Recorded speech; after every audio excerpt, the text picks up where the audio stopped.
तो आज बात करने वाले इन्वायरमेंटल इंजीनियरिंग के बारे में। अगर आपको इसके बारे में थोड़ा सा भी नॉलेज नहीं है तो ये वीडियो देखने के बाद थोड़ा नॉलेज आपको गेन हो सकता है और वो मिस्टेक नहीं करोगे कि आगे जाके जो मिस्टेक लोग करते हैं। तो किसी भी चीज़ को स्टार्ट करने से पहले ना उसका बेसिक जान लेना बहुत ज़रूरी होती है। तो चलो स्टार्ट करते हैं इन्वायरमेंटल स्टडी के बारे में। तो हम बात कर लेते हैं कि इन्वायरमेंटल स्टडी क्या होती है। तो पहले जान लेते हैं ये फिजिक्स के में मतलब केमिस्ट्री के ऊपर जो भी होता है उसके स्टडी होती है। जैसे कि डिकम्पोज किया जाता है, प्लास्टिक के बारे में कर सकते हो, इन्वायरमेंटल के बारे में कैसे हम उसको सेव करें, कैसे बचाएं, उसके बारे में रिसर्च होता है। पब्लिक हेल्थ के बारे में भी होती है कि उससे क्या बेनिफिट मिलती है, तो उसके बारे में स्टडी किया जाता है और कह सकते हो उसके बारे में ही वर्क की जाती है। बहुत सारे ऐसे कंपनी होती है, बहुत सारे ऐसे गवर्नमेंट फंडिंग होती है जिसके अंडर में काम किया जाता है। तो इसमें जो जॉब आती है तो गवर्नमेंट में भी आती है और क्या कर सकते हैं कि प्राइवेट में भी आती है। तो दोनों में अपॉर्चुनिटी बहुत ज़्यादा रहती है। तो इस बात को आप ध्यान रखना कि इसमें अपॉर्चुनिटी नहीं होती है सिर्फ कंप्यूटर साइंस और सारे इंजीनियरिंग में नहीं होती, बल्कि इनमें भी होती है। इस तरह ही नहीं बना दी गई ये डिपार्टमेंट, क्योंकि इनकी आवश्यकता होती है, इसी की वजह से ही इसको डेवलपमेंट की जाती है और इंजीनियरिंग ब्रांच ग्रो की जाती है। ठीक है ना। अब वहीं पर हम बात कर लेते हैं इन्वायरमेंटल स्टडी के जो होती है एलिजिबिलिटी क्राइटेरिया।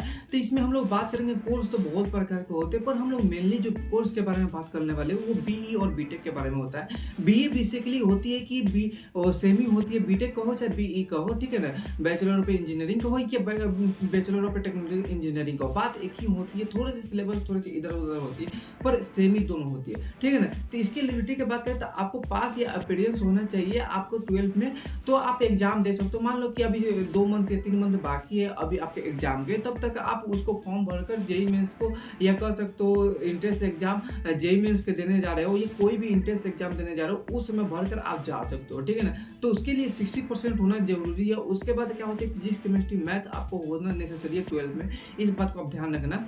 उसके बाद कोर्स ड्यूरेशन की बात करें तो यहाँ पर बी और बीटेक के लिए 4 साल होती है, जिसमें 8 सेमेस्टर होती है। यानी एक अगर साल में बात करें तो 2 सेमेस्टर आपको होती है, 4 साल में आपका पूरा कंप्लीट हो जाती है ये कोर्स, ठीक है ना। तो हम वहीं पर बात कर लेते हैं टॉप इंट्रेंस एग्जाम के थ्रू आप कैसे जा सकते हो, कौन कौन से इंट्रेंस एग्जाम है। जैसे कि हम बात करते हैं जेई मेंस, डब्ल्यूबीजे, कॉमेड, बिटसेट, एमएचटीसीईटी, वीआईटी और एसआरएम आती है। देखो ये सारे जो इंट्रेंस एग्जाम है ये कहा जाता है टॉप के, पर इसमें से अगर बात करें तो जेई मेंस और डब्ल्यूबीजे और कॉमेड ये मोस्टली आपको देनी चाहिए। मुझे लगती है पर्सनली कि आपको नहीं निकलती है तो उस समय देकर आप एक अच्छे कॉलेज में पहुंच सकते हो, ठीक है ना, आगे भी बढ़ सकते हो।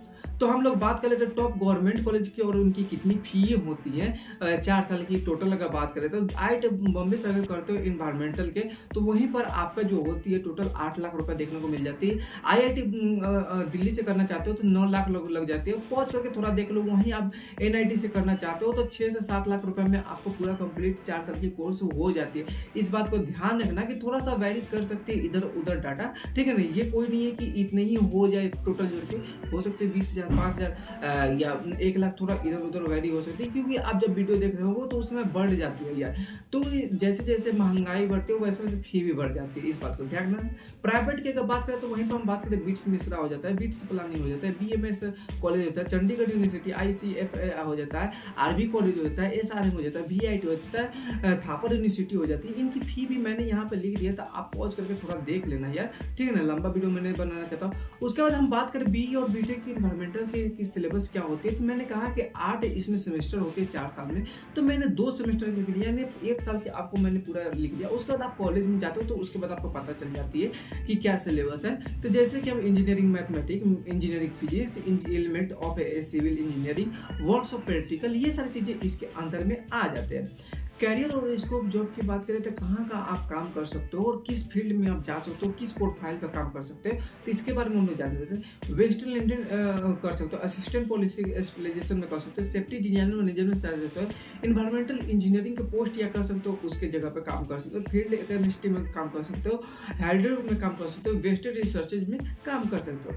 वहीं पर बात करें टॉप रिक्वायरमेंट कंपनी की, कि हम तो पता चल गया कि भैया स्कोप कितनी है, पर ये कौन सा कंपनी में जाए कि हमको जॉब जॉब लग जाए, ठीक है। तो ये पता नहीं होता, या बहुत सारे यूट्यूब पर नहीं बताते हैं यार इस बारे में।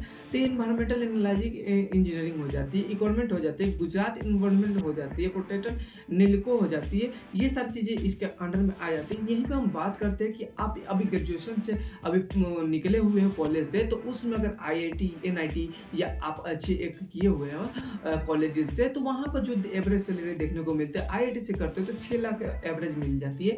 वहीं पर आप प्राइवेट से करते हो तो 3 साढ़े 3 4 लाख का देखने को मिल जाती है फर्स्ट मतलब साल में। अगर अच्छी मेहनत की हो, अच्छे प्रोजेक्ट आपके हो, कुछ इंटर्नशिप किए हुए, तो 15 लाख तक 20 लाख तक चली जाती है। तो वो सारी चीज़ें आपके ऊपर डिपेंड करती है कि आप कितने अच्छे वैरी किए हुए 4 साल में, कितने अच्छे प्रोजेक्ट किए हो, तो उसके ऊपर से ही मिलती है पैसे, कंपनी देती है। या कह सकते हो गवर्नमेंट में भी जाते हो तो गवर्नमेंट में थोड़ा लो मिलते हैं यार, इस बात को ध्यान रखना। 20 से 30 हज़ार सैलरी पर मंथ की मिलती है, उसके बाद अलाउंस भी मिलती है, इस बात को ध्यान रखना। चलो फिर मिलते हैं इस वीडियो में, बाय बाय, टेक केयर।